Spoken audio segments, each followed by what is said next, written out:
These houses are lived in by ordinary people. We're just seeing the ones that are specifically outstanding, I think. This may be the courtyard, the entry into Zhenyuan Hall, former resident of Yaxingying, a senior officer in the Qing dynasty.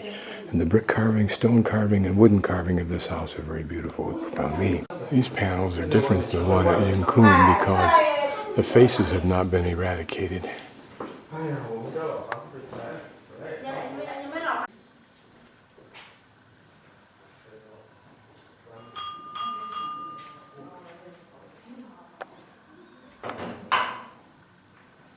This elaborate carving, notice how the artist has portrayed steam rising out of that pot.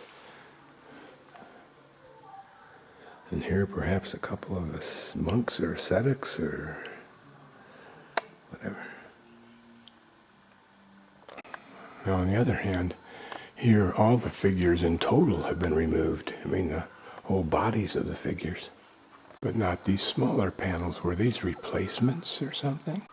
How did they avoid Mao's carnage?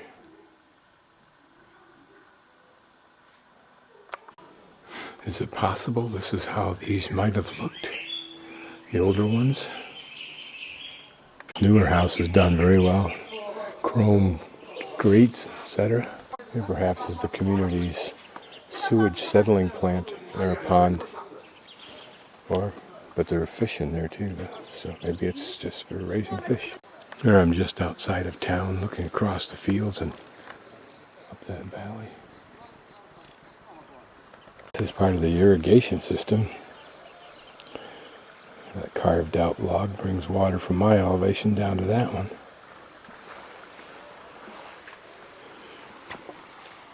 There we can see a platform where I'm sure the ladies do the laundry, and there a check dam to create a pond for that.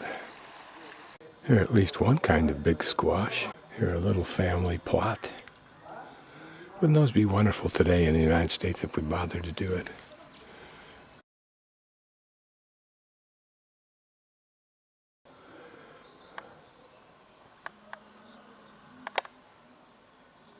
Almost looks Inca, the way it slopes back away from the base. And notice that this building does not.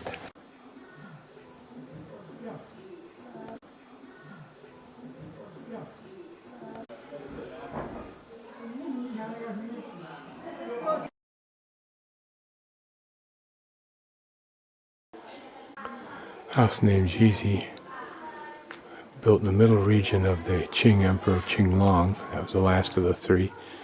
Built in impressive style wooden carving, carp jump over the Dragon Gate, as well as 12 kind of famous flowers in China. So this must be the symbol of the carp jumping over the Dragon Gate. Here we can see what looks like a tunnel or maybe a gate. Certainly dragon serpent body in there somewhere. Can't make out the carp. Maybe I will when I can see it better. Here I'll pan through. These are just the panels of flowers, which is pleasant, but you wonder why only flowers.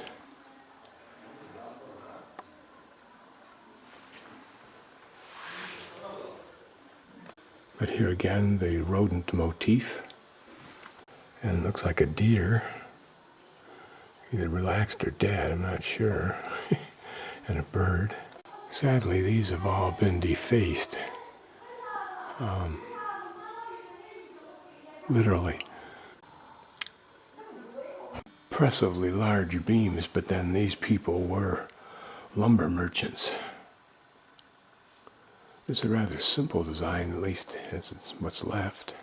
This is the present living quarters, but you can see that it was either another house or an addition to, another part of.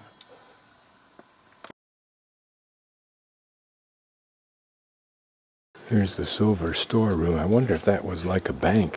Here's totally the dilapidated, rundown remains of one of these houses.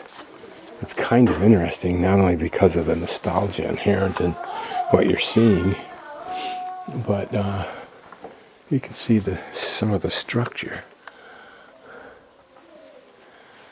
And isn't it an irony that what were beautifully carved pieces of wood, like that little beam, are now, not to mention the one above it, allowed to deteriorate into nothing. But yet, as they are now, cleaned up just a bit, would look beautiful in someone's home, particularly if accompanied by a picture. And look at the beautiful green color of the mold. Isn't that an irony? That even in its death, it has a very lovely beauty. Bolstered up by some other supports, here it remains. These panels alone, taken out and shipped anywhere in the world, would be worth something as antiques. But they'll just rot, as are these.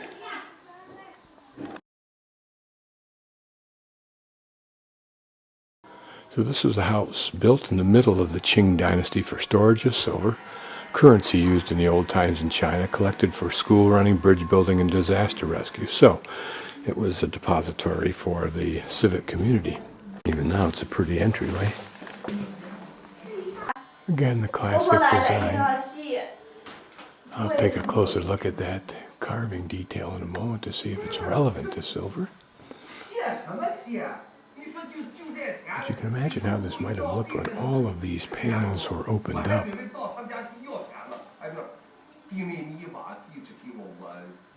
Here it looks like they've attempted to refinish a couple of those panels. And there on that top part, characters defaced. Is it because they were eroded from the weather? Don't know. Perhaps this is a stylistic version of the China stork or the phoenix bird. As I pan across here slowly, what we're looking for is something that would indicate silver here.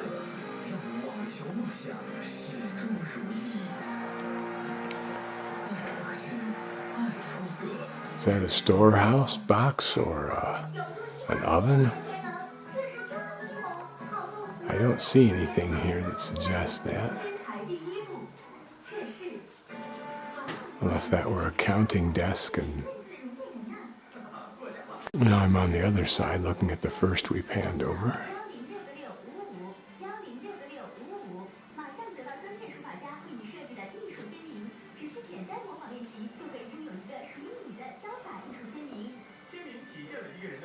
Now in the back courtroom, and any American antique person will recognize this as a pie chest or pie cabinet with some screening there designed to keep the flies away from whatever bakery goods were in it. This may well have originally served the same purpose it may be serving now, and that is a source of rain fresh water. My guess is that this was an add-on room because we haven't seen this before, and there's a little decoration on it, if any. These chairs seem to be everywhere, but at least in the correct design. Well, the negative is that their houses are invaded on a continuing basis all day long, every day. On the other hand, they get to see a lot of interesting foreigners they'd never otherwise see. Unfortunately, they learn nothing about us.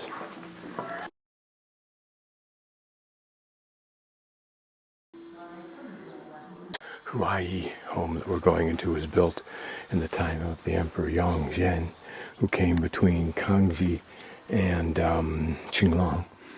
It was the place where long-lived people in village to grow plants and enjoy their life. Many decorations about long life can be found in the house, such as rare old-fashioned armchair, many wooden carvings, 8 immortals in the legend.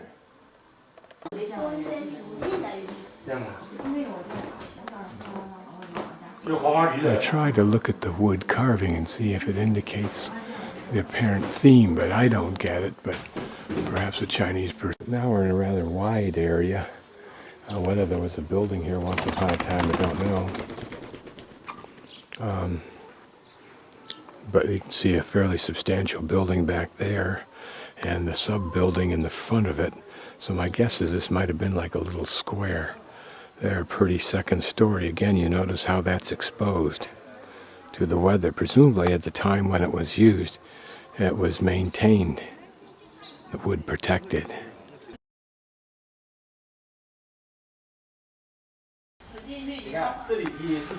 Built in the time of Yongshen with more than one new area. Courtyard, main hall, apse, setting room and garden. Tea tasting and play, poem and drawing making, where some films and television plays have been shot. That's interesting. And notice how the building here itself is curved around to accommodate that entryway at the top. This is a pretty archway, and then behind it, a multiple archway, for lack of a better term. How clever that is. I wonder what the significance is.